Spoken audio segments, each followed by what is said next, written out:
Know about what? Oh, so many About comments. the whole series. No, I don't pay attention to that kind of stuff because I don't. Yeah, What do you mean that kind of stuff? Huh? You're not an audiophile, are you? Right? He's like, Chris is taking offense. I'm not. I'm not an audiophile. I don't like.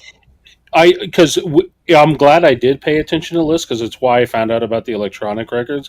I'm excited about the electronic records. That's weird. You know, Yeah. but yeah. So I'm glad I paid attention to it for that reason. But outside of that, I don't know. I don't need like. I didn't really see anything on that entire list that I feel like is worth it. This Personally, is acoustic sounds or the Atlantic list? Sorry. it was from it because acoustic sounds, right? I think it's Yeah, the Atlantic 75 series. Oh, okay. Yeah. I emailed them about the chess reissues. They got back to me about stereo or mono. It's going to depend on the title. Oh no! Those 80s, I have the rocking chair and the Moonlight on the 80s represses. They sound great. I have some 80s represses too, and those are actually not, they're not terribly expensive, but they're still like $40-$45 a pop, some of them. Oh, okay. Well, So I sold the Etta James Masters. because it made me mad. Well, what? Yeah, wasn't that just repressed? That long? I feel like that was repressed not that long ago. Yeah, they did it for the Plaid Room Records did a reissue of it, and then I think, or they did a variant of the reissue, and I forgot who did the other reissue, but yeah, it was just done. All right, let me say hello to the chat here. Welcome, Elliot. Can someone explain to me what those blue crowns with the number on them? That means you're the first person to arrive in the chat. That's what it means. Welcome, Elliot. What also has to do? It has to do with points. Like above the chat, it shows me as having 50 XP. What? Yeah, you don't The more see you this? comment, the more you The more you, comment, yeah. And I don't think it's just commenting. I haven't looked up what all the algorithm is, but like you get more XP doing certain things. Like I think it's like milestones you have to hit. Is there going to be side quests too on YouTube streams? Or what? Don't worry, we can go on a side quest. We're gonna go to like Stills versus Young. You know. Oh, that's going to get bad. Yeah. So this plays right into this whole theme that I'm clueless because I don't really pay attention to a lot of stuff. So I was browsing through a popular record store's pre-order list just to kind of see what was going on. And I ran across the fact that I saw Steven Still's self-titled album pre-order. I want to say it was $39.99, but Chris says it's $59. Either way, it doesn't matter. I thought it was a 45 RPM double LP reissue of Steven Still's self-titled album, which I love that album.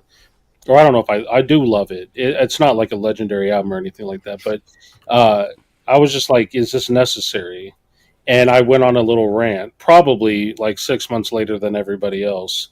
I don't know when they first announced this, but it started a conversation amongst all of us.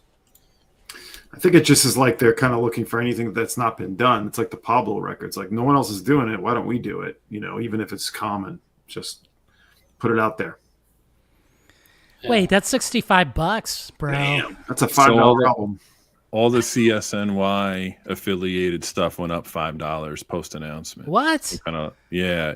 Unless you did the pre-orders, it stayed at 60. Oh my gosh! I'm just curious. Is the original not known to sound very well? I mean, or is it just? I mean, I have the original. It sounds fine to me. Well, the whole premise of this Atlantic 75 series was to pick 75 titles that defined Atlantic records. So I think there was some discussion with the brass at Atlantic and Chad what titles they were going to pick. So this might have been part of the deal here. But they haven't done Buffalo Springfield, right? Those should be done before this. They're doing a couple of them. Okay. I'm curious because that Neil Young box that he put out of all the Springsteen stuff in mono and stereo is pretty good. So well, they just repressed the Buffalo Springfield like wasn't it last year? Yeah, they don't need to do it again. What? This is. Of course they need to do it again. Money's on the table, Joel. Yeah. Don't you know how audiophiles work? If you can do it, you do it. Come on. Joel, you should be lucky they didn't do Steven Stills 2. You know? Come on. Well, listen, we I gave Rojas the opportunity to do a shootout with the Dusty Springfield. The people are waiting for it, Jason. That's right. I just think it's absurd. Like, to me, why tempt people spending $60 on something that's like a $5 or $10 record at most? I don't get it. I still don't get it, even after you guys explained it to me. What don't you get? I don't get why someone would buy it. Like, there's no way it sounds better. All right, Joel. It's too bad that I cannot do a Chad impression like Jose can. So, I'd be like, listen, man, You need a minty or sealed original. Let's find that. How much is that? Like $15? This is the best pressing ever, right? So I keep on saying that, like 24/7. And Joel, like, you're supposed to be hypnotized. You're being like, oh my gosh, you're right. Acoustic Sounds does make the best pressings. Like, I put that wool over your eyes, Joel, I just think, like, I don't want to talk bad about Steven Stills because I love Steven Stills. I don't want, you know what I mean? I just... Look at this comment, final. And it wasn't just that title, honestly. I looked at the entire list and I was struggling to figure out what the point was for any of them. You linked to the Death Cab. I don't know Death Cab that well, so I don't know if that's like if that one. Well, point. The whole thing with that I think is important for Acoustic Sounds is this is considered like new for them. Like, this album's 2007, so this is like a newer reissue by their standards. Like, they did Stone Temple Pilots and everybody lost their minds because it was in the 90s and they decided to do it. They did I feel like Corey said this wrong. It was like buy now or Chad later. I think it's buy now and cry later when you realize like you can't resell it. Well, no, again. So like if you hype it up again, like it's got to be the best, right? I mean, everyone should know I'm on like the hit list of Acoustic Sounds once I do that Dusty Springfield and that Crosby, Stills, Nash comparison. That's when, the bullseye's on behind my back, And everybody should know I'm a proud supporter of Acoustic Sounds. It makes me worried for you, Chris, because I'm just trying to understand it, man. Your justification, and I mean this in a sincere, friendly way. Your justification was that because you subscribe to it, you get it for less, and you could resell the ones you don't want. Yeah. But why give yourself the work? Like, why don't you just buy the ones that you really want? Because I knew that I was going to be able to dump them and not lose money. So, like, that stills probably won't be kept. Yeah, but you're giving yourself work to do. Yeah, but I just wanted it. This one's dedicated for. That's what it comes down to. I just wanted it for Joel. the groove seeker, right? Cry later when you realize too late you got a warped LP. Oof. Are people talking shit in the chat already? Like, This is the chat. Come on, Joel. Listen, Steven Stills is a legend, and I love him. But you're not going to pay $65 for him. No, I'm not going to pay $65 for any Steven Stills record. I don't think the debate should be the Steven Stills for 65. I think the fact that they're doing Foreigner and Bad Company is the issue, in my opinion. Yeah, all of them. Like, which one are you excited about? Right Chris? here. Hey. Gree would be. I'd be curious to hear that Gree. I have the Gree. This I'm excited about. Buffalo Springfield. The Gumbo's good too. I had it on the other day. Are they doing Babylon? Dr. John Babylon? That's a knockout. That record. They are. They're doing like 4 Dr. Johns, I think. The early Genesis stuff is awesome. Matchbox 20. Yeah, that's an older one. That's not in the late. That's not the latest. What? Didn't they already do that? Is this the latest series? No, this is the whole 75. They're doing Hootie. They did Hootie Cracked Review. Oh no, they're not doing Babylon. Don, my bad. All right, question. Oh no, okay. Question for the panel: have any completely sold out? Has the market prices gone up or down? That I don't know. I know the Stone Temple Pilots. The only one I have one. Oh, you have one. I do. Take a guess. Oh, right. Look at me. I'm such a You're an liar. audiophile. Convicted. Let's see Discogs. Sounds awesome. I haven't compared it though, Jason. I did a live comparison of it. You did? I think haven't compared it to Daniel. I think we were all on the live stream, I believe. They should do this. You know, that's what they need to do. That may Look be at that. too much. Don't you want to hear audiophile, acoustic, distorted banjo? Let's see what Phil Collins sold out. well, the May- Phil Collins licensing was only a year. I see Jefferson's pushing. Jefferson, if you're watching, okay, this is for Jefferson. Why, Jefferson? Why? You could still buy this on their website. Why 417? Why? Come on. 212 I feel- or I don't think that, but I feel like this is still available on the site. But this is the thing, like mine's numbered 2 What? because I have the subscription that drives the value up, I guess. Number 2? No, mine is numbered also. Okay. have you sold any, Chris? You've sold some? Yeah, actually, a lot of titles I don't want my brother-in-law wants. So I just give them to him for cost, but I sell them for like $10 or $15 more. Okay. Just to move them, get your money back, basically. Just to move them. Yeah. They're doing Honestly, body- I overshot the market. I thought this was going to be a really big deal, but this was kind of on the precipice of like the audiophile burnout when it got announced. So. Yeah. But Are they doing the Bobby Charles record? Am I reading that right? Pat's Radio saying Just maybe. talking about it. Okay. Yeah. That's another great one. But I don't know about audiophile version of that, but Yeah, I'd be curious. I'd have to jump around to both sites to see. Man, Like, let me just- Jefferson, 157 for Otis Redding. Jefferson, if you're watching, what are you doing? is he doing like the Discog suggested pricing, when they suggest like 149.22? Jefferson, if you're watching, we're gonna have an intervention right now. Right now. Vinyl intervention. What are you doing? Come on. I mean, the more you hang around Discog, I see it all the time. People not only selling things, but buying things for way more for things that are in print. You could just go to the site and buy it. Well, And the they're other back thing too more is on the Discogs. overseas market for acoustic sounds. I guess now it's kind of changed a little bit, but I've had international buyers reach out to me if I've listed this stuff. I typically only sell to US and Canada on my account.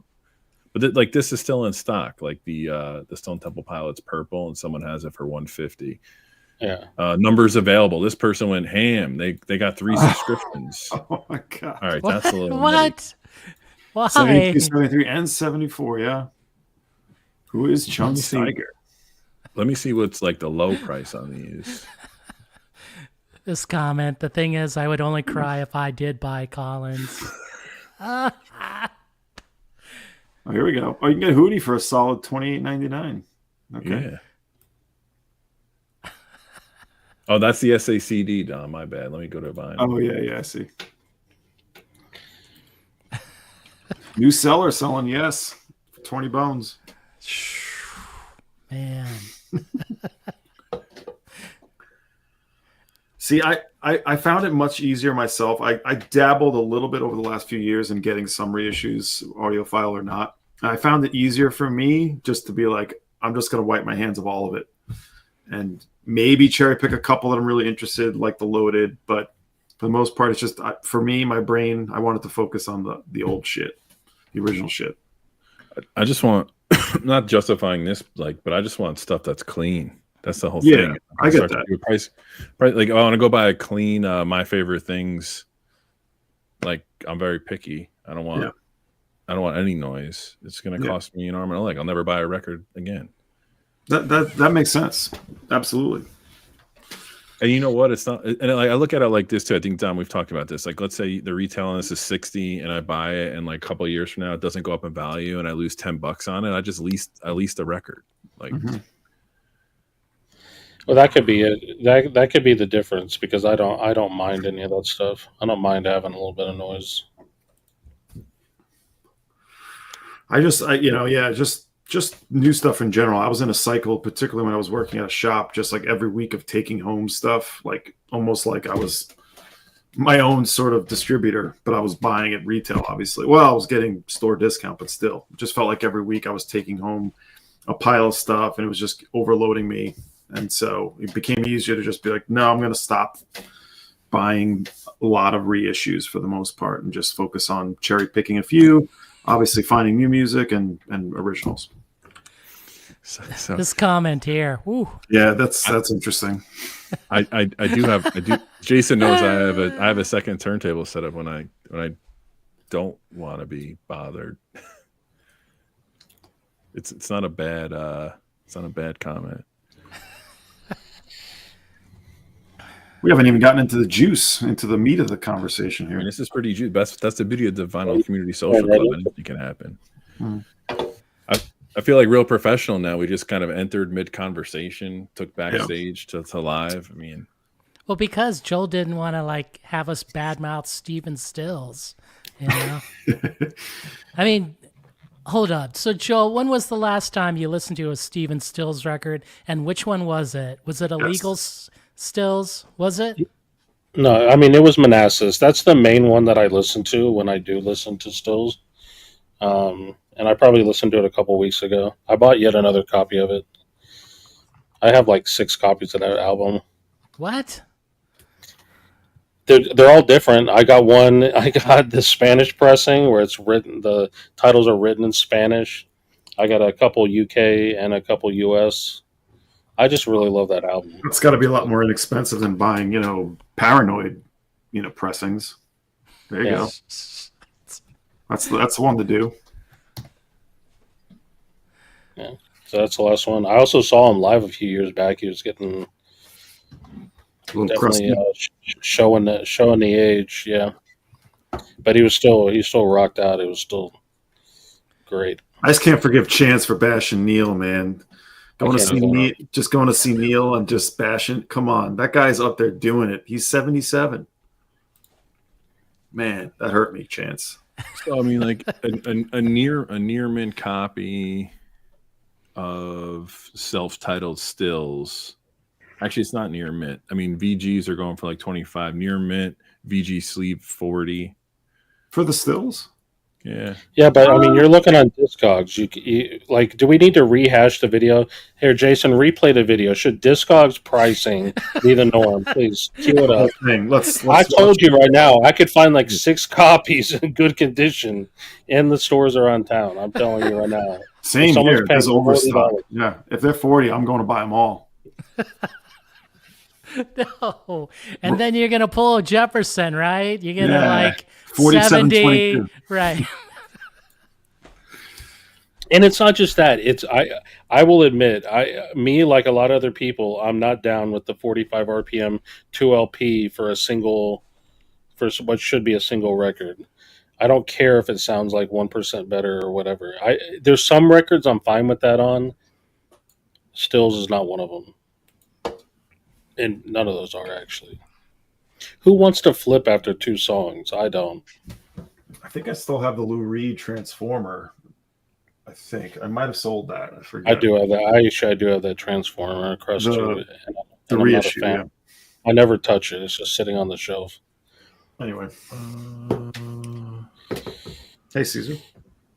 Anyway, I don't want to dwell on. I don't want to. If people like buying that stuff, I'm trying to understand it. Is all. You know what I mean? I'm not hating on it. I can tell. I'll be the first to admit that I've now sold all my Genesis AP reissues. I don't have them. I wish I would have compared them and made videos. I did not, unfortunately. I didn't even buy the 1980 Genesis or the Abacap. I think they're not doing Duke, which is a mistake. But believe it or not, I'm a big Genesis fan. I don't know if you guys knew that. There's only one Genesis record you need. Yeah, this is great, man. Like the best one that AP, in my opinion, only my opinion, and I didn't do the video, it's Trick of a Tale. That's the only one where I felt it beat the original. I just sold it. Well, it's kind of in line here because I'm looking at the sales history. However overpriced you think Discogs is, anything near mint on that Manassas is going for anywhere from like 35 to 40. That's crazy. So if it's a double LP, if you don't want the 45, then I get it. But I don't mind the 45s. I think they're fun. So, I don't question care. for I need- Chris right here: are the selections picked by Chad? I don't really know. I think he had desires to do some, but then I think the brass at Atlantic pushed back on some titles. They wanted certain titles, so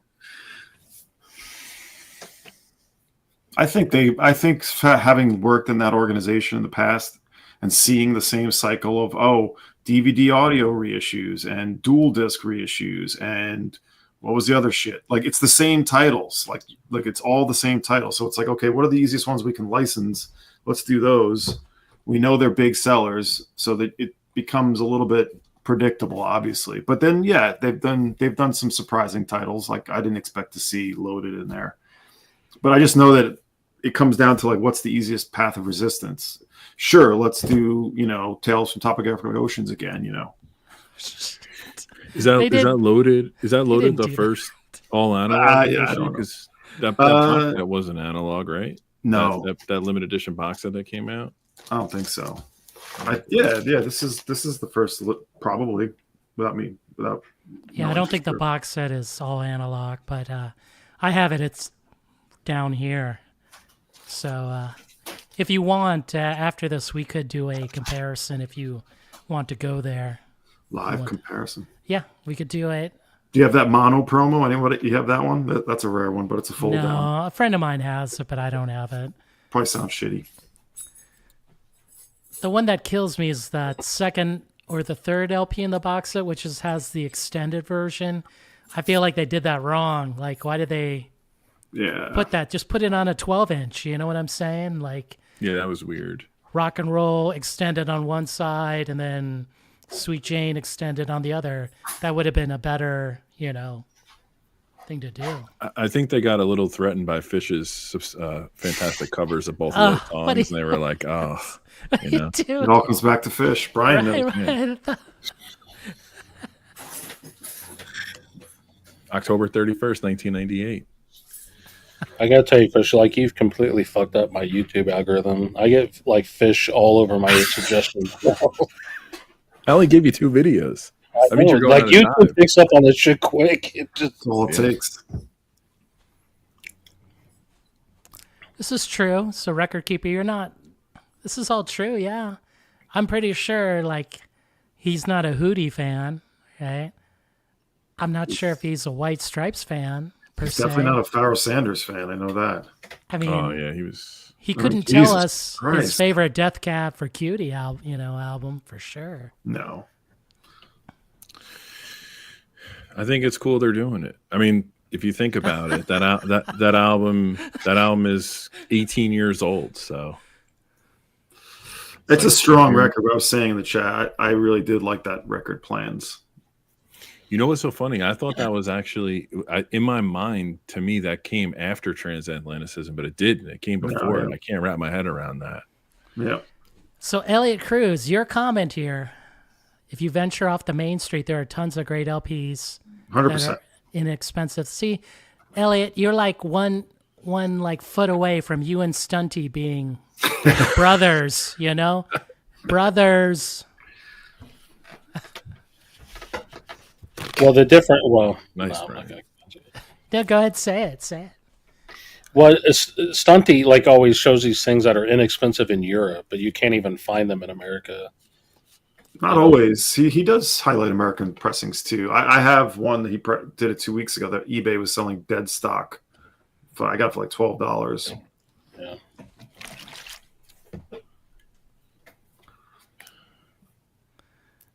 Cool. So we're gonna get in. You want to get into the topic, or are we beating this one to death? Yeah. John, hold up. Before we get into our crazy topic here, and welcome John Bandy, right? John Bandy, like telling the truth here, right? Maybe too much, right? Of course they're done over and over. Like when the money is on the table, Like, Well, when the you, other thing is like sometimes you don't realize that someone reissued something. Like this happened to me recently. I saw, I'm not going to say what the title was, but there was a title, it was being reissued, and I got excited about it. And then I looked it up on Discogs, and I was like, oh, yeah, it was also reissued 2 years ago and 4 years ago, but I just had missed it before. I didn't mean to interrupt you. Go ahead. you You were on a know, roll. no, I it's mean, fine. I think Bandy makes a point. So just don't buy them. Yeah. Like that's what it comes down to. Like cherry pick, do what you like. I mean, this might be I'm into it sometimes. Sometimes I'm not into it. I was into the series. I thought it was a cool idea, so I gave it a shot. I mean, blindly buying stuff is tough. You know, like the Tone Poets, they're all good, but like, man, just to blindly buy each one seems like you're gonna miss. You're not gonna get as much out of every title that if you cherry picked it.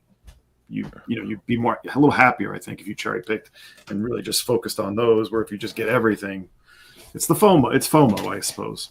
Yeah, but I think I'm in a small pocket of people who like 85% of the Tone Poet-ish like list that comes out. I'm like, oh, I know almost all of these. And obviously the classics are big. So it's like for me, it's like I remember going to Virgin or Tower and finding this on CD. So now I get to have it on vinyl, you know. But I think a lot of people.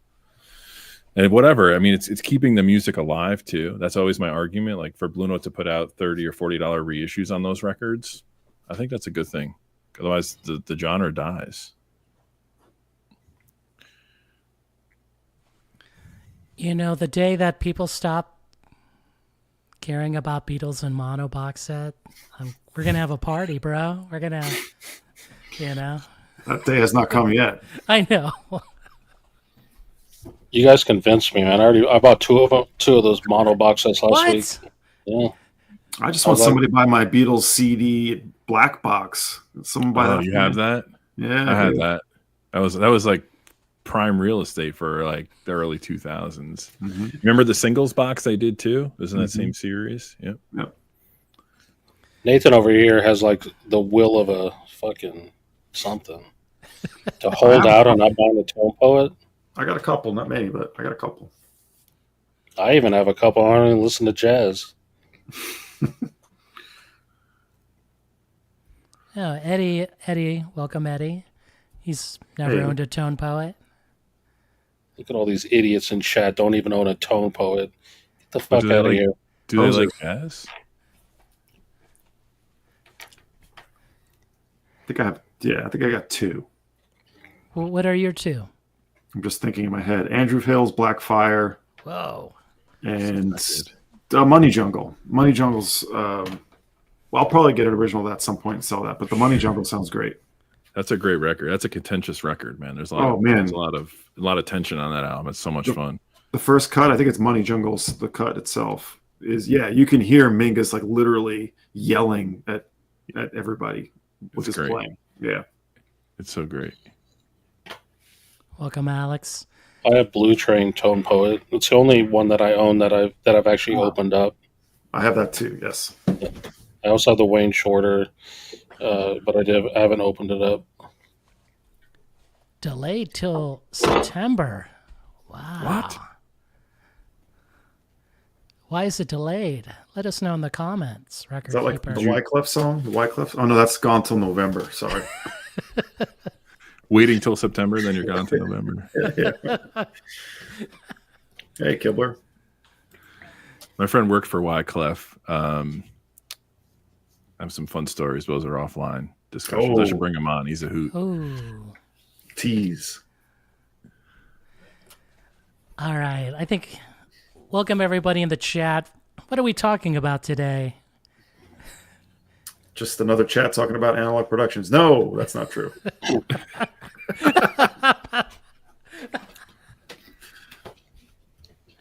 No, I was a little surprised at this topic. I was like, oh, you guys want to go there. Okay. So Rev brought up. Oh, go ahead. No, you go. Go. I was going to do the intro. You go ahead and do it. No, you do the intro. Go. Well, Rev brought up. If I remember right, it was a little vague in that it was the transparency of shop owners, right? and so I kind of read between the lines, and kind of the big things that I think he was referring to was shop owners taking things out of the store for their own personal collections, and shop owners hyping records without doing a critical analysis of them prior to doing that. Is that your understanding? Oh, and also buying used collections, like basically buying collections from folks at reseller prices, but then taking the records home with them instead. Who brought this up? This should be a 3-part stream. The Rev. The Rev. So Yeah. So oh, good. no, go.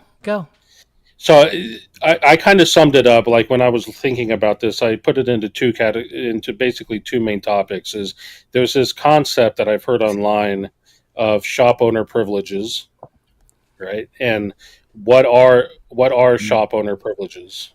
And do you think that shop owners should be transparent about it? And you could make an argument that shop owners are maybe being a little too transparent about it sometimes. And then for the second part is, what responsibilities do you believe? Oh wait, hold on. What did Ref say? And I don't care. They take them home. And the second one was, just in general, do shop owners have a responsibility to, how much research do they need to do about the stuff that they sell, and do they have a responsibility to share that with their customers? Does that kind of sum it up, Rev? I don't think it's as controversial as people bring it up. I mean, we've all seen it, right? We all know that the shop owners on YouTube that regularly make videos of, here's what I brought home this week. Or they'll show, like, here's the collection I bought, and here's the stuff I took out of the collection to take home. And, that's the basic gist of it. I mean, I can share my feelings on the matter. I don't know if you want to do round the table, Jason. Yeah, go. You're ready. Do it. So the first time I ever saw this, it was probably Mike or Dylan or the guy or Too Many Records up in Portland, and it kind of rubs me the wrong way personally. It's like a pet peeve. It wouldn't stop me from shopping at their store. I don't think there's necessarily anything wrong with it. The comments you hear people saying is that, we all know what happens, or it's the whole reason you own a shop to begin with, et cetera, et cetera. To me, like, my mom always had this like saying growing up of things being tacky. And to me, it's like a little tacky. It's like, it's like you're kind of gloating that you got something cool. I think just for me, when it goes over the line a little bit is when they talk about how, they had a beat up copy at their house, and now they're taking the clean copy they just bought and upgrading their own copy, and then taking the old beat up copy they have and putting it in the store. It's like, do it or don't do it, but like, don't talk about it on YouTube, man. Like, why are you? No one wants your sloppy seconds in the store. Like, they get it or they don't get it, but why are you, talking about it on a YouTube video? It just doesn't really. I just don't know what they're hoping to get out of it. Like, we know you love music. We know you're a record collector. We know you do this because it's, quote, the whole reason you own a store to begin with. I just don't understand the point of sharing it. I think like this is kind of a little bit of a hater's vibe to being like upset that they're doing this. So, and I think it's actually kind of some of the stuff that gets funneled towards Chad. Like, why is he reissuing this? Well, because it's his label. He can do whatever the hell he wants, and there's a market for it. I worked in a music store. It was like corporate, but there was perks for us: promo bags, tickets, discounts. Like, I think you get into that environment for the hopes of being able to build your collection. If you're a collector, if you get high on your own supply, right, that you have that perk. I don't really knock them for it, and I think maybe the hate is a little bit of jealousy. Like, I think all of us would own a record store if we could, right? If we had the means and it met some of the responsibilities we have, we'd all own a record store, and all of us would be taking stuff home every day. No. I no, or you'd be borrowing it indefinitely until you wanted to move it, right? No. Come on, No. you're full of shit. You're full No. of shit. I own too many records as it is. But But no, I wouldn't, because I'm there to make money. I'm there to sell this damn record. If I want this record, I'll buy it. You know what I'm saying? I'll pay whatever. You know? But I'll treat but that's myself the- as the customer. But that's the thing. It's like if you buy a collection for X amount and you decide to keep something out of that collection or some things out of that collection, you're essentially paying for it. You're eating into your profit because you're not being profitable on taking that record. Even if you're paying, even if you're keeping it at your cost, it's still a loss on the lot. Correct. so that brought up the other sort of a side question of this is that if you're buying a collection from somebody and you're knowing in your head that you're going to take some of that home, do you have a responsibility to pay up for it a little bit, or is it okay for you to be buying it at reselling prices Well, and taking it home? Well, don't forget, I mean, shop owners are losing all kinds of money on buying stuff they don't need. Like when you buy a large collection, you're buying a lot of shit that you have to throw away, or you're buying a lot of stuff that goes in the dollar bin. And yes, you can make that up with a host of really expensive records, but that's not often the case. That's less common than it seems. Most of the collections you're buying are just decent, okay. Maybe you're breaking even, maybe you're making a little money. Like, I don't think most shop owners, when you talk about like the majority of indie stores, they're not in this to make money. I think of them as they're bringing us a service by providing records, hopefully in nice shape, hopefully priced well, hopefully they're not assholes or douchebags, whatever.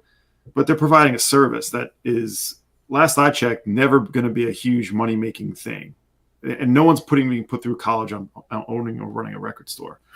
So, to me, if they're bringing some things home from a collection and they're upgrading records, which by the way, they're upgrading, but they're bringing in something that maybe not be trash, but might be a rare record that's maybe a $200 record they're putting in the store for like $40.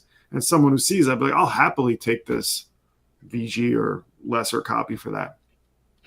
So, I mean, to me, the shop owner can do what they want. I mean, I've been in the position to be able to upgrade records and as a employee, be able to sort of take home things and compare it and bring home the record I don't want, the downgrade.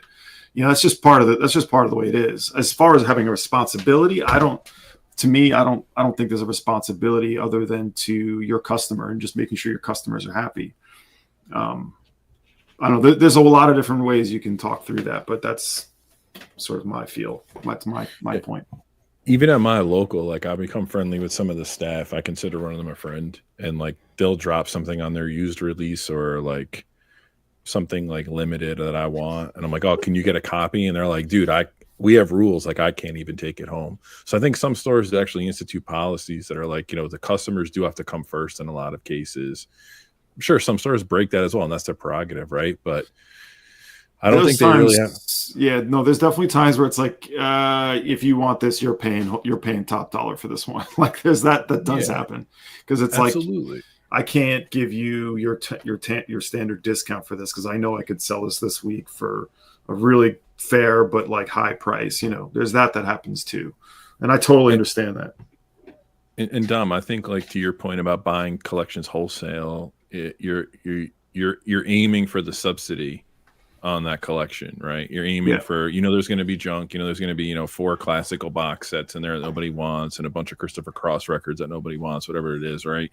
And just straight up trash. You're just straight up trash. And you're taking that on. I'm sure some records can't afford to keep what they want to keep because they have to keep the doors open. I think some of the people we see on YouTube, they're at a position where they can afford to do that because they figured out a business model that works for them. They cornered the market in marketing. They've done a good job getting themselves out there. They kind of reap those benefits.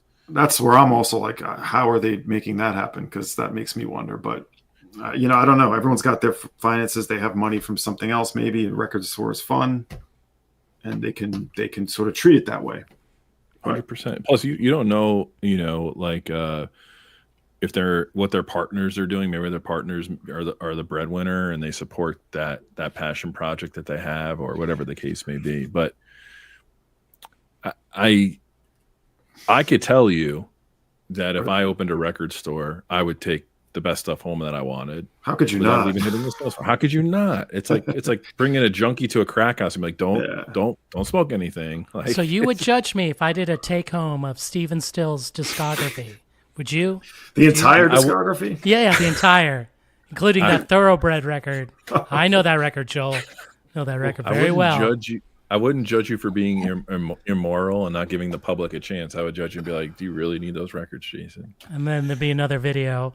Does stills still matter? Get it? I will say that when you have as much access as you do when you're a store owner, you do take home less and less. When you don't have a store, you think like, oh, I'll just take home everything. No, trust me, it dies out a little bit for you when you. That's absolutely true too. If I had a shop and I saw a great collection, I would have to make some hard choices. Be like, I can't afford to. If I want to buy the next collection, if I want to stay open and be able to sustain myself, I can't just keep all the good stuff. I can't even upgrade everything. Like I have to be able to make enough money off this so I can buy the next one. Yeah, and you realize like if you realize how much taking things home hurts your business. You realize, you have to have self-control because you still have to make money at the end of the day. I think that's the other thing people forget too, is that most of these are all small businesses, right? And coming from a family that's a lot of small businesses, before me, like your personal money's in your left pocket and your business money's in your right pocket. It might be separated like technically on filings, but it still eats away at your income and your worth, right? And I wonder about this question right here, decoy cards. I wonder about that because I think that's getting harder for stores to do, where they just like, oh, I'll give you $300, like, without really any estimate, like without really looking at it too closely. I wonder if that still happens. I'm sure in smaller towns where there's one store, I'm sure it happens, but I think when there's competition in one market with a lot of stores, they have to watch that. Yeah, but think about this too, Dom. There's so many big players now that are going outside of their local, right? I'm sure Acoustic Sounds posted a video. We had a longtime customer in Canada. We bought their collection. Mike probably goes out of his area. I'm sure Dylan does. Look at Questlove. Questlove says like libraries call him and say like, we have all these records. Do you want them? He just buys them sight unseen and kind of like swallows up lots and lots of records he doesn't know about, right? So he can do that. Yeah. You know what I mean? You see this comment? Yeah, Rev's cracked up. This is your topic, Mr. Rev. I know. I told Rev if he came on, I'd wear a shirt and tie, but he declined. So it's just, to me, the thing that it's not like, it's just the fact that they're putting it on the YouTube video. It's like. You know what I mean? And it's not a jealousy thing and it's not a hating thing. It's just what are you trying to achieve here? Like, what is your point? If your point is just to say like, I'm one of you, I'm a collector, or is it just like, I'm happy, I got this record, I want to show it to you. That's cool. But why throw in the fact like, oh, I'm replacing this beat up one? I just don't understand the point. Besides, I mean, obviously it's what you feel and you just feel like saying it. But like, just think about the image you're putting across to potential customers. But then again, I've also seen people in the comments be like, "Hey, I'll be right there. I want that beat. I want your sloppy seconds." You know what I mean? So it goes both ways. My take is it's kind of a long play in a way. It's like, hey, in 20 years when I sell this collection, I'm just building the stature of this thing over 20 years. So like at that time, everyone's like, yeah, I've seen what he's been adding to that thing. This guy needs like $5 million for that collection. Yeah, I get it. Yeah, that's just smart business. That's smart business. I would also think too that their sloppy seconds are going to be like VG pluses. Yeah, right. Like they're not. I don't think these guys have like VG plus. Maybe VG plus minus cherry mint. Still sealed, whatever the categorization is. I'll tell you, my friend who runs the shop here, he will, when he gets a nice collection, he will take home every record to compare. He's constantly trying to upgrade to the best copy, and no matter what it is. So like a lot of times I'll be like, oh, I'm taking home these 30 records, but like 28 of them are coming back. So it's like, oh, awesome. So like that's great. You're still bringing the public those records, They're just getting a VG++ instead of a near mint in a lot of cases, or they're getting a near mint sleeve both ways, but he doesn't like that his has a little hole punch. So he's like, I'm going to trade out that hole punch. You're getting the hole punch. I'm getting the nice minty fresh sleeve. It's that kind of thing. So, okay. So Tom, let me ask you a question. When you know this about that owner, do you hesitate to want to go into a store and look for records because you know all the good shit that he took home with him and kept? no. Like what's the likelihood you're going to go there and be able to find a diamond if you know that he took it home first? Well, very high, just because I know he's probably brought in a lesser copy, which is not that, not a shitty copy at all. Plus, I just will know based on his taste that some things also won't be for him or whatever. But no, it doesn't bother me at all. Technically speaking, a store owner's entire inventory is their collection. They own it, even though they're selling it. That's what I'm saying. Yeah. Getting deep there, Chris. I mean, well, we talked about this, about how much you can say for write-off purposes, right? 30%. Is that what we were saying? Yeah, someone brought up in the chat the tax implications. That's a little bit more complicated, or not complicated, but I didn't bring my MBA with me, so I can't. That is a real thing, though. I can say that adhering to that and watching that is something that's certainly looked after, as far as my experience. I think there's a different dig that we all might be subconsciously thinking about, or at least me. It kind of, and it's a jealousy thing. Like I'll admit it. It's not that I discredit their collection. It's like, man, you didn't dig for that. Like you didn't, like it kind of gets served to you. So it's another way of acquiring records, and I don't knock them for it. I'm just like, it would mean a lot more to me. And these guys have all done videos on this, by the way. Hey, I was traveling and I was in this store and look what I found. Like it's not like that they're exclusively getting their records just from buying people's collections and stocking their store. I don't think that's a fair generalization to make. Yeah. I think they would also say it's way more fun for them when they go to some shitty barn and dig through 10,000 records and pull out like 50 amazing ones. Like that feels like, and I've been there for those kinds of things too. That's way more fun and exciting than people just bringing you stuff. But it's nice to have people just bring you stuff because you don't have to go anywhere. I mean, that's the whole thing. You have to drive out there and gas, and sometimes you don't come back with anything. When I bartended a lot, up until a few years ago, I'd have customers, like regulars, come in and be like, "Hey, Chris, I found these records in my house. Do you want them?"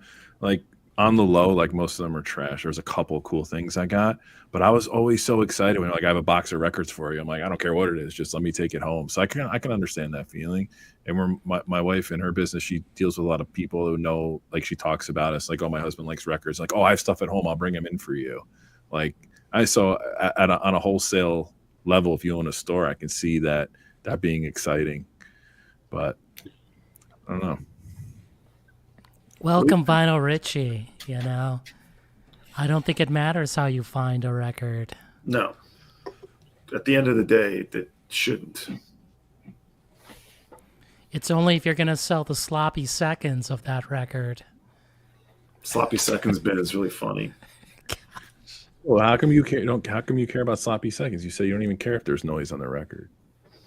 It's not like we all know that it happened. Like I know that when I go into a store, that not only the owner but any employee there had the first crack at taking it home. I understand it. It's and I don't even mind seeing a video, to be honest with you. It's just I just don't get it. I don't get why you created the video. What are you trying to achieve? Because it's marketing. Okay. It doesn't. I don't necessarily agree that it's good marketing. I can't argue, or I can't say I've never done the old flex. Like I think that's what it is at the end of the day. It's fun. I mean, everyone likes to see crazy rare records. You know what? I'm gonna do a flex. I'm gonna do take home records. They're all gonna be Stephen Stills records. Here we go. How are you gonna feel about that? Tomorrow you can go and get all of them right now. Right. All white label promos. I would feel bad that you didn't already have all the Stephen Stills records. I don't know. Man. I don't know why you're bringing them home. And again, this isn't something that keeps me up at night. I don't, at the end of the day, I don't really give a shit. It's just Reb brought it up, and it's just like it is something I thought about in the past. You know what I mean? Like, because okay, the guy, I like the guy, and I forget his name. The guy, Too Many Records up in Portland, right? He makes videos of things he brought home. He also makes videos of taking things out of his personal collection and putting them in the store. So he does it both ways. He's like, I'm taking stuff home, I'm putting stuff back, and it's just like, I know it's content and it's interesting. I don't know. I don't fucking know. So Alex here, Rev, listen, I think Rev, fuck you for bringing this up. I'm I'm going right at Rev now. Right at you. No, Where is Rev? Did you? I think the other. I don't know. Like the other thing that I don't know if Rev brought it up or if I just inferred it, but and I've thought about this quite a bit thanks to you, Jason. Was when you're doing these shootouts and you're showing, giving people the data they need to make an opinion about an OG versus a reissue, do you think and this also comes up when stores are hyping up reissues, do you think that a store owner has a responsibility beyond just saying, here, we have this reissue and it's available? Do you think it's going too far to hype it up if it's turned out to be a bad quality reissue? Or do you think they have any responsibility to research it at all? No. It's just widget.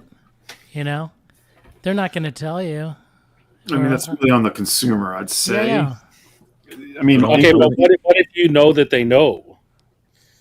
Well, Like if they're withholding the information, like they already had it because they just got it. Well, but like 1% of people who buy records care about the quality of the pressing. That's the problem.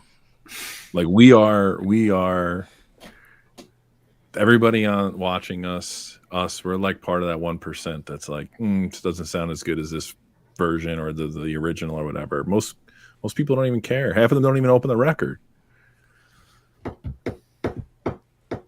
We may have discussed this where I said that the people that bought that Beatles in mono, like, they don't have a mono button or a mono cartridge. Like, what the hell? How are you going to listen to it? Yeah, so do you think a store, like if you're, and this is just for conversational purposes, if you're a store owner and someone comes to you and is buying the Beatles mono box set, do you think the store should casually or any other way bring up to the fact, like, hey, do you have a mono cart? No, they're not.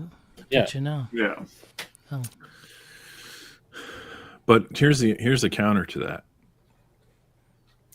How many albums are in that box, Jason? 9? No, I think it's 14. 14? No, like titles, not records, titles. Sure, maybe 9. So if you want to buy a Beatles reissue because you don't want to go get a beat up G plus for $15 or $10, or you're not going to spend an astronomical amount on like a near mint, like it's a pretty good value for the new consumer. I don't see a downside on that.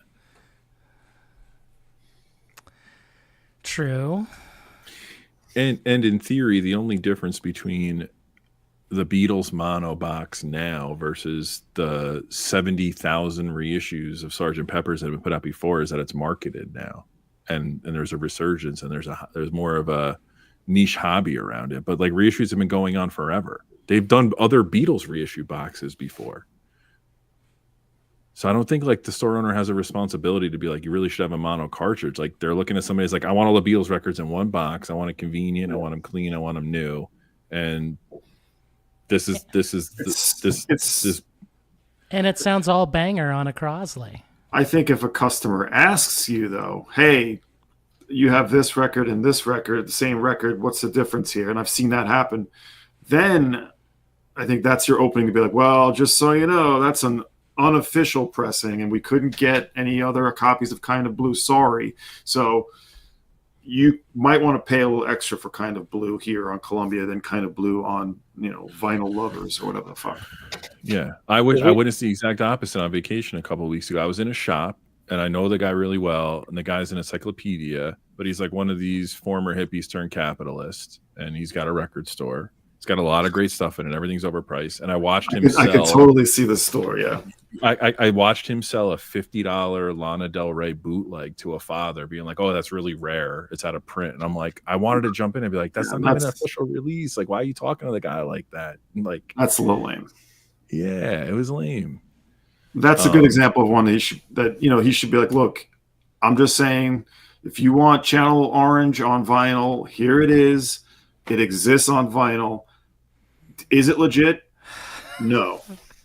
That discussion was happening today at my at Breakaway Records, and I was going to remove my headphones and chime in, but I was like, "Don't go there. Let's not go there with this."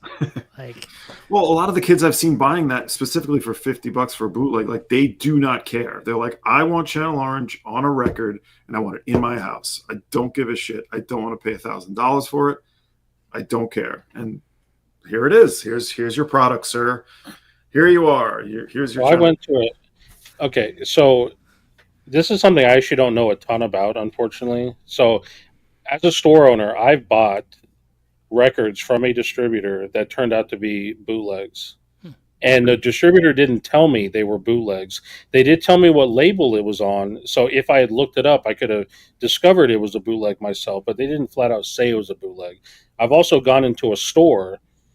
And there's a record that I want. It's the Coverdale Page, self-titled, and it's only on. You can. I think maybe there's an OG. I don't know, but it's also been bootleg. And I went into a store and they had it there, and they didn't label it as a bootleg. And I see this all the time where stores have bootlegs and don't say they're bootlegs. It's like, where's the line? Like, when does it matter? Like, if it sounds good, doesn't matter that it's a bootleg or not. And does a store have a responsibility to say it's a bootleg? Because the bootleg that I bought from the distributor by accident, I still haven't sold it. I have it sitting in a box because I haven't figured out yet what I want to do, what I want to do about it. I think that's a good question, honestly. Like I think you can walk the line. If see, in the case of some of these hip hop records, like some of them have never been on vinyl, so it's like, okay, here's the only way you're going to get it. It's it's not official, but you want it on vinyl. Here it is. I think once you start seeing, like I'm not sure I'd be curious what titles it was, if it was like classic rock stuff. Well, the one that I bought from the distributor was an Antonio's Carlos Jobim record. I did actually, now that I remember it, I did buy a collection one time that had some hip hop bootlegs. It had some Kendrick bootlegs, and it had a Channel Orange. And when I just, at the time, I didn't know they were bootlegs when I bought the collection.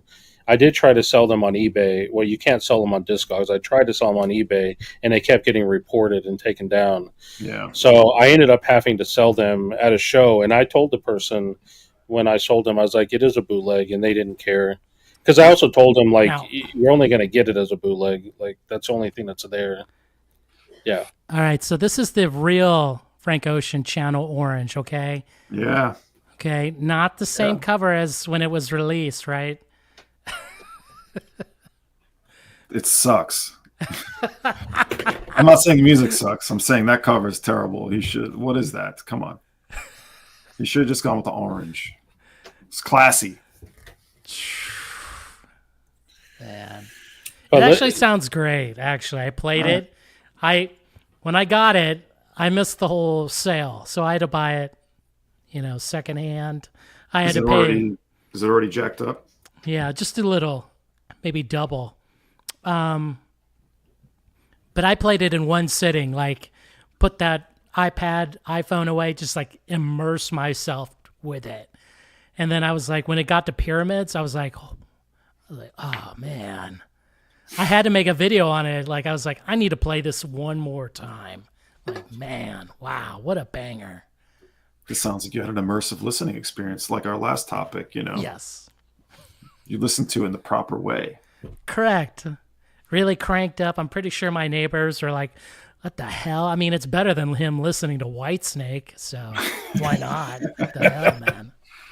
I agree with Final Richie, too. Yeah, counterfeits and bootlegs are different. So what are we talking about? Are we talking about counterfeits or bootlegs? Well, it sounds like what you were talking about were counterfeits, maybe. Yeah. Yeah, I just feel bad. Like to me, I was upset with the distributor because they flat out sold it to me. And listen, distributors, all of them. One, you're not going to really see it from like a Secretly or Red Eye or something. But the one-stop shops, they all sell counterfeits, all of them. There are bootleg distributors. I won't name them, but they're out there and they solicit a lot You of can get it most. from mainstream distributors too. Like we're not even talking like Well, that's those gray market titles too, right? Like yeah, like that Coverdale page. You could get it from any. You can get it from Alliance or I don't know if you still can, but you could at the time. They're not getting it from like anyway. Sloppy. Oh my god, Have you come across any stills bootlegs or counterfeits? I haven't looked for any, but no. Do you have I that mean, live? usually. Go Good. ahead. No good. No, I was going to ask if you have that live 1971 concert. They put it out a year ago. It's really good. Oh yeah, the Steven Stills. Yeah, I it's actually like a bought blue two cover. copies of it. Yeah. Yeah, I can grab it. I got it over here on my shelf. I've enjoyed that one. I sold it, but I definitely played that a couple of times. Yeah. It's great. Springboard, yeah. I bought two copies on accident. Yeah, I think this is true too. The stores that I'm familiar with who are buying that stuff just because they want to be able to provide that, they don't want to promote that they have that stuff. Maybe they don't know better. Is that possible? No. I think sometimes it's really obvious. Other times it's not so obvious. Like when the Coverdale page, you can tell because the artwork on the counterfeit is really bad. The Kendrick, I didn't know. I had to look it up because it had a legit pressing, but then it had this counterfeit or whatever you want to So call it. you would judge me if I did like a take home video of fake Channel Orange Frank Ocean I think you have to buy that boot, Jason. Come on. and compare it. It's going to be $50-$60. It's going to be from Oh, the CD. Might as well just do a CD and not tell anyone. But Oh jeez. Should highlight Elliot's question. It's a good one. I think we should all give thoughts on Yeah. this. So, to me, a bootleg is a knockoff of a title that's been officially released. A counterfeit's a knockoff of a title that's been officially released. Bootleg would be like rare studio sessions unreleased, that live albums, alternative takes, things like that would be a bootleg, in my opinion. You would just call it an import and be done with it. well, whoever said it, like that's true though. That like these gray market titles are legal in Europe, and they just have like, Yes. U.S. distributors importing them. Is it a bootleg? I mean, kind I of. just want the distributor to just flat out tell me that's what it is. You know what I mean? At the very least. Yeah. Well, you just get to know if it's from Italy, it's a bootleg. Does Discogs catalog bootlegs, or is that when you see unauthorized, that's a counterfeit as well? But it's Yeah. not always. If you see unofficial and it's not for sale, yes. But sometimes there's stuff that's for sale that's unofficial or known bootleg. I don't know why. Someone got their ChatGPT on. That's a good definition. It's my buddy Bryce saying seems like a stretch on definitions. Well, I mean, if you buy a record that's purporting to be an official release, like there's this International Submarine Band. I bought a counterfeit of that once. They're trying to make it look like the classic LHI release. It's, there's things that you can find that make it look to realize that it's a bootleg. But when you're trying to copy a release as is, like whether it's a major release or not, that's a counterfeit to me. Bootleg of whether it's live take that wasn't authorized. No. Bootleg. Yes. AI stress. Then there are like the official bootlegs where the artists like literally tell this company to just put it out because their overlord that they have signed to won't let them. But like, no, put it out. Like I didn't tell you that, but put it out. Yeah. How do you? And then know you that have the official bootleg series. Oh, Dylan no. Dylan and Miles. How dare you? I think Zappa has one too, right? Oh man. How dare you go there?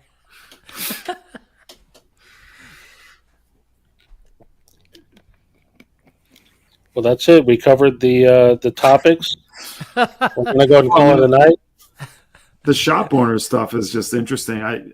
I'm curious are there people out there really upset that shop owners are taking home records one way or another? Like I haven't heard that specifically. It was pretty torn in the chat. I mean, there were some people saying they didn't care, other people saying it was kind of a jerk move.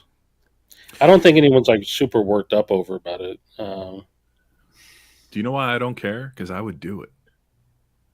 Yeah. But would you make a YouTube video about it? I mean, if my YouTube channel was monetized, yeah, why not? And you would point out the fact, like, hey, listen, you could have had a chance to buy this record, but fuck you, I took it home. Yeah. You would do that? Or you just be one of those dicks, Chris. Way to go, man. You don't have to say either way, too. You can make it You'd be one of the dicks in Jason's thumbnail. Okay, we'll make a poll. All right, so, oh my gosh. Can't believe I'm doing this. Pull it up. Now you've arrived, Jason. Hey, John, it's not jealousy, because literally I don't want any of those records. It's not jealousy. It's just, I'm beating a dead horse now, but I just don't understand what they're trying to achieve. Your issue, it sounds like, Joel, is just the showing of it, it sounds like. Yeah, it's like, I know you like records, and I'm proud of you for taking them home. I just think, if I'm a customer, if I did want one of those records, and I knew that you got it in and you didn't make it available to sell, I'd be like, damn, I would have liked that record. It'd be cool just if I found that in your store. I will say it is annoying working in a store or shopping in a store, and it's like, oh, what's that record you're playing? It's like, oh yeah, just part of a collection. Oh, is that for sale? This is awesome. Like, no, sorry, I can't. Like that. That's not cool. I always try to not be a part of that or not do that myself, even if the store is dead and there's no one in there. We do these events around town where we sell records, and they have a DJ set up, and we go up there, take turns DJing. And and again, I'm not hating, I'm just pointing this out. When I go and I DJ, I specifically DJ records that I'm selling. That way, if someone does say they like it, I can sell it to them. Other people don't. They bring their own personal records and they play them. And to me, I think, I get it, right? You love music, you want to play good music.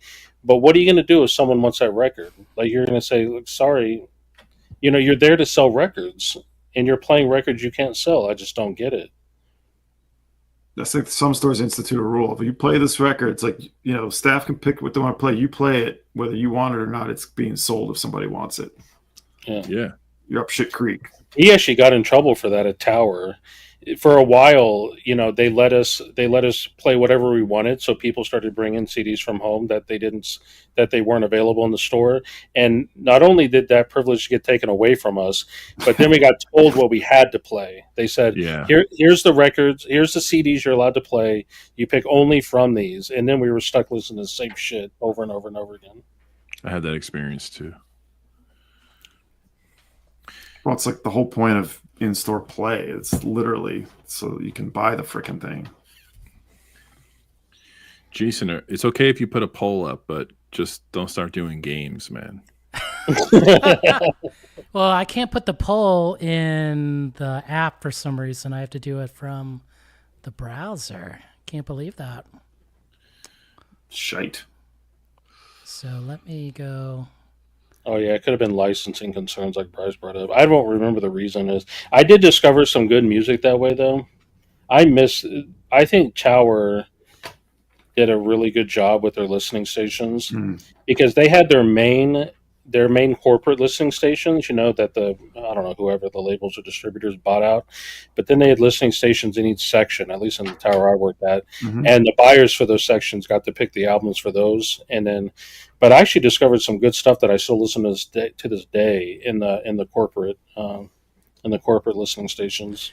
All right, what do you want the poll to be called? What do you want me to ask the question? Do you think record store owners should gloat about their oh my gosh. What? Is that controversial? How is that? Should gloat. Okay. Should gloat over what? Over their take homes. Okay. I don't think it, again, I'm not upset. I think it's fine. Everyone talks about it. These record store owner. Okay. Clarifying poll. All right, Chad, I put it up there.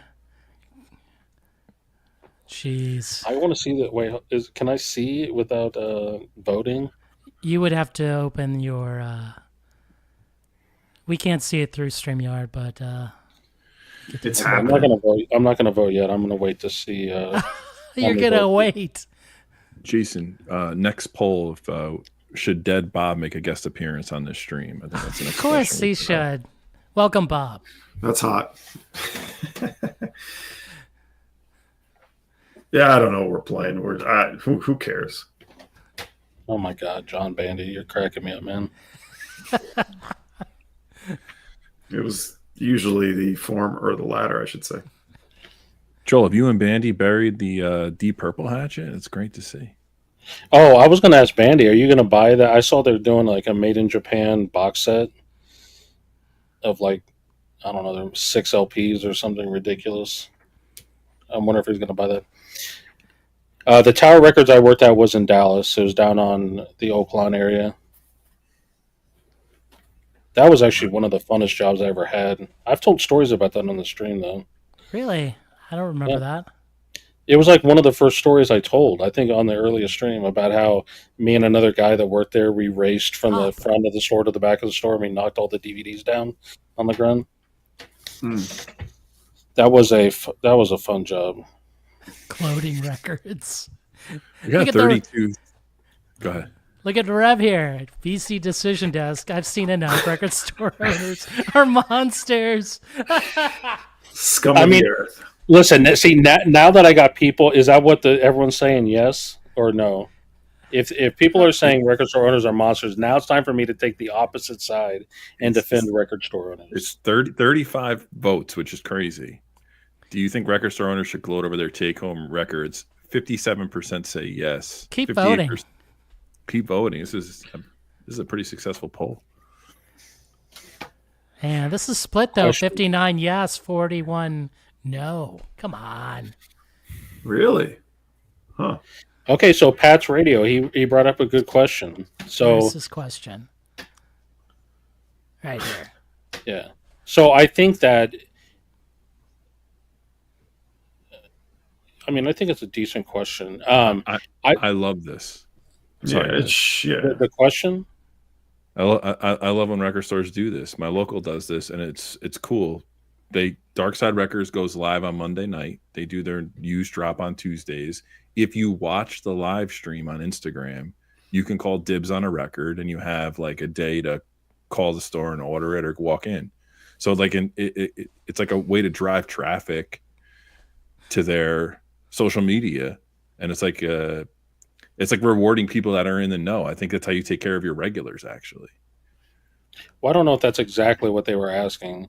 Like stores that do their weekly emails where they're announcing what records came in, and then they go into the store. This isn't like streaming on Instagram. This is an email, and then they go into the store and it's already sold out, so they can't get it. Yeah, they do the email follow up too. I don't mind that. Yeah, I mean, I don't really know what you can do about it because it also could have just sold out in the store. You don't know, but it would be nice if stores, if they have enough stock, could hold some back for store only. Like I know, I'm fairly positive that Innoveneer has things in the store that they don't put on their website. I'm not sure. Well, like I think Dylan's a great example of that. Dylan does not sell online. Yeah, he does not sell his used inventory. And he online. won't ship. I keep it for my locals, and I think that's cool.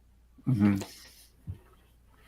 And the I newsletter thing is tough. It's like you want to promote maybe some interesting records, but depending on the size of your store, like you can't stock too many of them because it's expensive to do.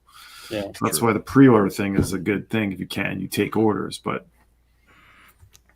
I've noticed that pre-orders are down. I don't know if for other stores, but for my store, like pre-orders are way down. Like people are just wanting to wait.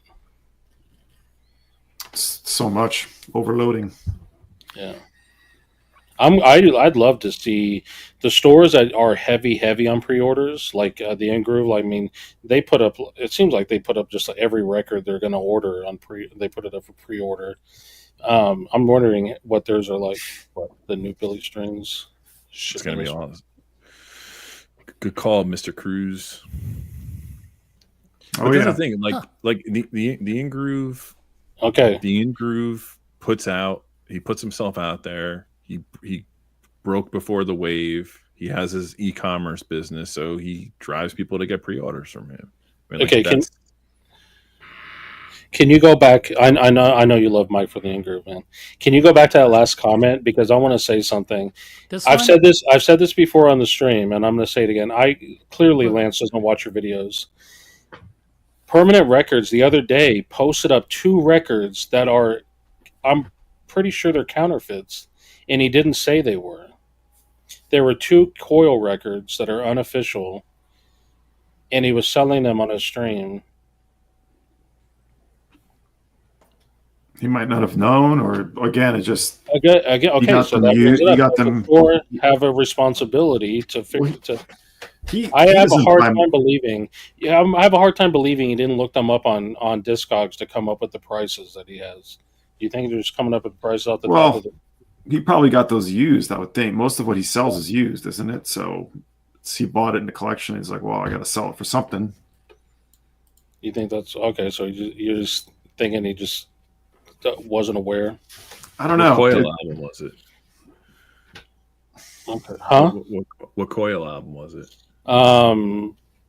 I don't remember anymore. He had 2 of them. Because I actually was dibbing. I dibbed on one of them because I wanted him until I looked it up and saw it was unofficial. I'm just gonna wait until I can get the official. I don't know. Well, Coil, it gets tricky too, right? Because different band members are contesting certain releases, right? It's one of those things. Yeah, like we may never get another. Like Spaceman 3, that's a mess with reissues. Like you have one Kember who's like trying to release something, and Jason Pierce is like no, and so then it becomes unofficial, or that's another mess. You should bring the Wolfman on here. He's over. Who are you calling kid? I hope someone call me kid. Where are we at on the poll here? All right, it's the pretty poll. even. Yeah, it's bursting. Great. 45 votes. So the question is, do you think record owners should gloat over their take-home records? Right. 56 say yes. 44% say no. Wow. Okay, those who said yes, why do you want to see them do this? I just get joy in seeing people pull cool records. I don't care. Yeah. I will admit, like I do like watching Dylan's records when he pulls out and he gets so excited and he's like, "Oh, this one's like, ooh, this one's crazy," and he pulls it out in some record I've never seen before and will probably never see, and he's like, "I found this." I can tell he's happy, and I'm happy for him. What about? Yeah, Lance is a cool guy. I've met Lance before. I just think, like, to me, I just want to know about the counterfeit. You know what I mean? And I've seen him do it a couple times, and he probably doesn't know. I'm hoping that's the case. So there's a spin to this question, perhaps, if we want to reopen this box. Yeah. What about? And this is all speculation. You don't know anybody's personal taste or knowledge. What about taking home records just because they're rare and just like never caring about the music or listening to it? That hurts. I mean, but if it's rare, it sounds better, Chris, clearly. I think if someone did a video, if a shop owner did a video and said they were taking it home, and you could tell it's some record they didn't really give a shit about, and they said it was only because it was rare, yeah. I mean, I'd feel the same way I feel otherwise. I'd feel like, what are you doing, dude? I think there's an overwhelming amount of people in the VC who listen to Pharoah Sanders take a fart into a plastic trumpet or saxophone and think it's like amazing. No, I like Pharoah. No. Sanders. That video would not. That sound of video would not be good unless it was cut by Kevin Gray. Yes. Bass is boosted. I watch some of these videos. I'm like, you don't know a goddamn thing about Mr. Sanders. Like, chill out a little bit. Chill out. You're jumping on the train. Dom, I like Pharoah. I have a lot of Pharoah, but yeah. All right. Should I close this poll? I mean, I'm wondering how Emmerdum, I think that's the name, Emmerdoom wants us to rephrase it. Rephrase this. That's what he said. He said it's a biased question because of the way it was phrased. This is honestly something that I hear from my wife a lot, where like I'll state a fact and she'll infer my judgment on it based on the way that I phrased it, and I don't know how to not do that. Like leading questions, you mean? Like, we're like, Yeah, like because I use the word gloating, that infers that I mean it's a negative thing when I don't. I'm not passing judgment on it. It's just Immer Doom is like a veteran of the show. He knows exactly what we're about. Of course, it's a misleading poll question. Come on. it's a YouTube poll. I mean, clearly it's really accurate and well researched. Should I close the poll, Joel, and then give the final result? Hold on, before I get burned at the stake, I'm not knocking Pharaoh Sanders at all. Hashtag Pharaoh Sanders hate.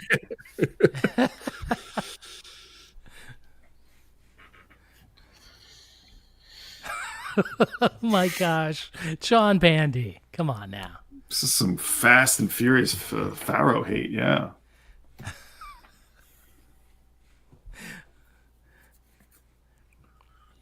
So we're still stuck at 45. Oh no, we're at 47 now. 48. Oh, we got a race. People keep voting and taking. What? People keep voting and taking their vote away. Why? I think because they just want to see the results. Come on. I think I know what everyone's thinking. They're thinking, what does John Bong think about this? Well, you asked me if there was any guests. I said no. This time it's just going to be us. No tangents. We're going to talk about this topic. Of course, the side topic of Stephen Stills. Like you brought it up. Like I could not let that go. Honestly. Yeah. I still think $65. You're insane, Chris. Reselling or not? I don't get it. Yeah. I want to know what Rev thinks about. Are you satisfied, Rev? Did you get everything you wanted out of using us as your guinea pigs? Look at this. Stay in line. Don't let them close the polls. Yeah. Right. Rev, did you use your second and third account to, boost Juice up it. this, juice this poll? Come on. Now we're at 51 votes. Well, I guess it does seem like it's a gloating question. That's right. Maybe it should be just, do you care if record store owners take home records from collections? Right. That would have been the better. But we asked it differently. Do you like them poll. gloating? Yeah, Brian's like, I don't like gloating. So, who likes a gloat? Does anyone like a gloat? It's a negative connotation. Elliot Cruz, it's exhausting, isn't it? Elliot Cruz, this could be the name of your free jazz record right here.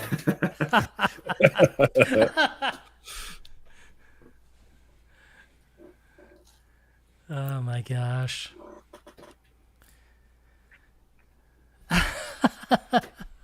Do you see this comment from Chase? Groove Seeker, do you see this? Yeah. That's amazing.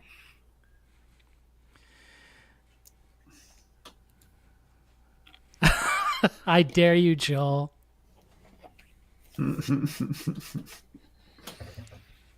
I mean, I've wanted to do that. Like we all like to post on our Instagram about records we're listening to. I'm really careful about that, as well, especially on the shop page. Like I'm not going to post that I'm listening to something that I don't have for sale. I will on my personal one sometimes. Do you like root beer gloat? Joel, is brag a better word than gloat? It's whatever. It's the same. For controversy. Right, it's the same. I'm not saying it for controversy, by the way. I'm not. All right, we're ending this poll. Yep. Yeah, 51 votes. It's not bad. Okay, we are ending the poll. Do you think record owners should gloat over their take-home records? 56 said yes, they're okay with record owners bragging, right? 43% said no. Wow. Pretty torn. Elliot Cruz says, sorry, go ahead, Dom. No, it's just people don't like a bragger. And I think the king of humble brag is the host of this fantastic stream weekly. Look at the record wall behind this guy. Jackets out. True. Look at that. Some hot stuff up there.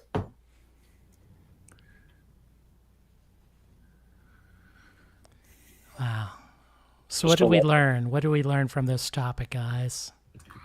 We'll learn that not having John Bong and or Stunty on is a sure way to have a short stream. Really? Do you want me to invite him? Yeah. I mean, listen, if you want to be here till midnight, go ahead. No, I don't. No. Jealousy is real. I think I've learned that I would own a record store and take home everything, and then go out of business very quickly. Oh my gosh! So I'm I showed you. Oh, good. No, I was gonna say this is what I learned from Moles Records from Columbus, Ohio. This is the guy who taught me, Kenny Stone. He said, "Give music back to the people, right? And you won't be able to hold on to these records forever. Records come and go." It took me a long time to figure out what that meant. I thought I could hold on to everything. But he was right. I enjoyed it, and I let them go. And that's why they're always for sale, right? So if Dom comes up with the magic number, for Margot Guron or Vashti, That's called the FU price, Jason. That's what that's called. You said magic, not fair. Right.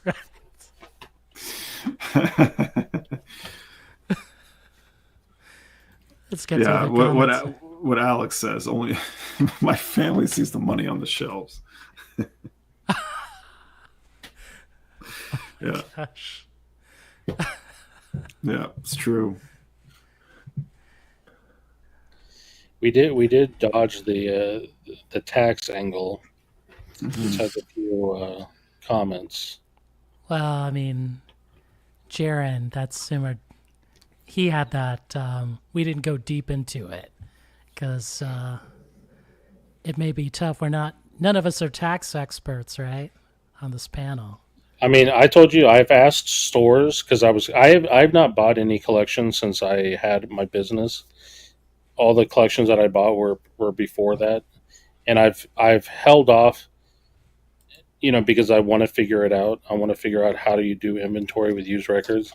And the one store that store owner that responded to me just told me that he just goes with the total. Like I paid X amount for this collection. It had X number of records, and he just does a division and says that's what they're worth.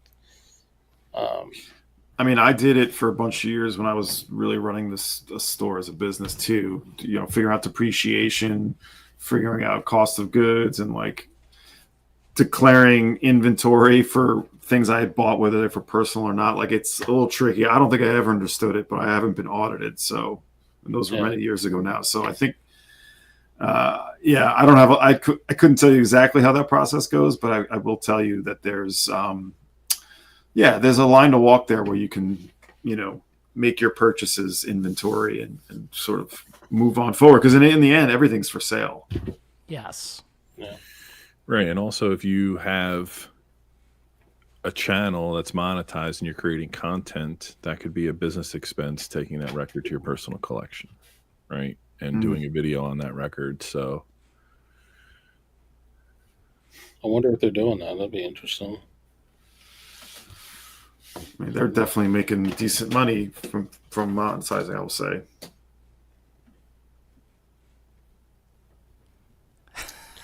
There we go. Ignorance is bliss. I did sell a record that I wish I kept because it was going for an insane amount on Discogs.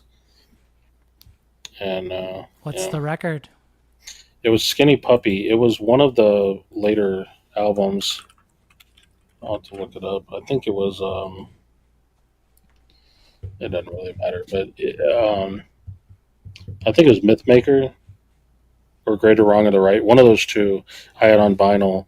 And one day I was going to put it in my collection on Discogs. I saw someone it was going for like, I don't know, something like 400 or Look something. at this comment here. Damn. He's gloating, yeah. Anyway, I go through Is my it- Discogs collection. I say this is too much for me to have. It's getting listed. Like, Yeah. it happens all the time. Is it gloating to say how much you sold a record for when you bought it for like peanuts? well, I sold it for like 400 something. I'm not gloating. I wish I didn't. I want it back if I could, you know. All I remember, I never remember how much I sell a record for unless it's something I regret. I remember all the regrets. Don't worry about it. Records come and go. You'll get it if you want to get it again. Will I? Yeah, sure. It just costs more. Yeah, if you really want.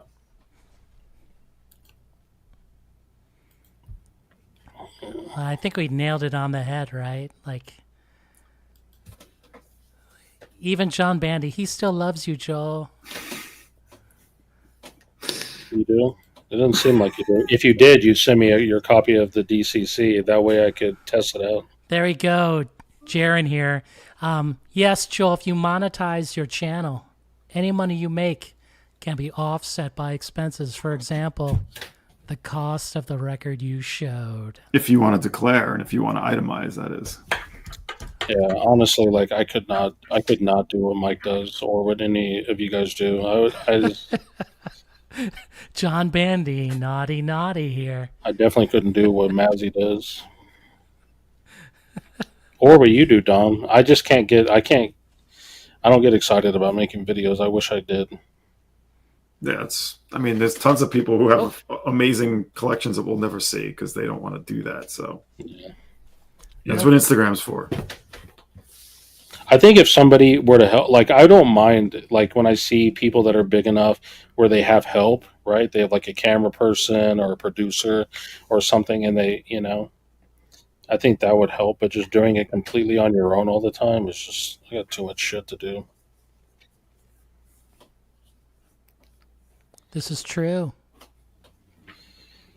I've never been able to do my Mazzy joke where I turn my camera black and white and say, "Now I'm being serious. This is how you know." What? Is that what he does? You haven't seen that? No. He does videos that are black and white, and he goes, "This is how you know this is a serious topic." It's because I'm black and white. What? You're joking. No, That's called branding. So if I do this, this is serious now, Yeah. right? You've got my attention. See, this is why you never got the joke that I made last Oh my gosh, this is wrong. Anyway, I have nothing but love for people that make videos and stuff like that. I like watching them. I want to disagree with John Bandy. That is not true. He does not like me at all. There's still hope, Jason. Oh, no. I'm okay, You ever seen the ending of Wicked? I mean, part 2. Oh, my gosh. All right, we're going to end this. I want to thank the panel here. I want to thank Dom, Groove Seeker, Thank Joel, you. Static ATX. We're going to end with Nice. I'll get to bed on time. this final comment. Only my family sees the money on the shelves. Ka-ching! So thanks for everybody for joining us. We'll see you next time. Cheers. Peace. Peace.